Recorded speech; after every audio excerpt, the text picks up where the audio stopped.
आमदार रोहित पवार यांनी गोपीचंद पडळकर यांच्यावर अप्रत्यक्ष निशाणा साधलाय। गोपीचंद पडळकर म्हणजे बेंटेक्सचे सोने, चंद्रकांत पाटील भाजपातील खरे सोने आहे। चंद्रकांत दादांनी बेंटेक्सच्या सोन्याला सांभाळावे, रोहित पवार यांनी खोचक टोला लगावलाय।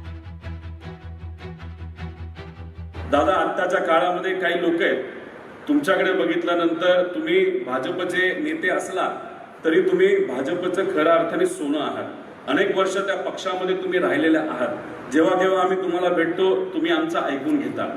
एखाद्या मुलांचा नाही तर विद्यार्थ्यांचा प्रश्न असेल लगेचच्या लगेच तुम्ही तिथं फोन लावता आणि ही तुमची स्टाईल आम्हाला आवडते। तुम्ही राजकारणाच्या ठिकाणी राजकारण आहे, समाजकारणाच्या ठिकाणी समाजकारण। पण दादा, तुम्ही सोनं आहात, पण आत्ताच्या काळामध्ये काही बेंटेक्सचे लोक या जिल्ह्यामध्ये तिथं फिरत आहेत आणि खालच्या लेवलला जाऊन काही मोठ्या नेत्यांबद्दल तिथं टीका करतात। त्यामुळे या बेंटेक्सच्या सोन्याचं काय करायचं हे भाजपच्या खऱ्या सोन्याने तिथं लक्षात घेतलं पाहिजे असं मला तरी तिथं वाटतं। युतीचा विचार डोक्यातून काढून टाका असं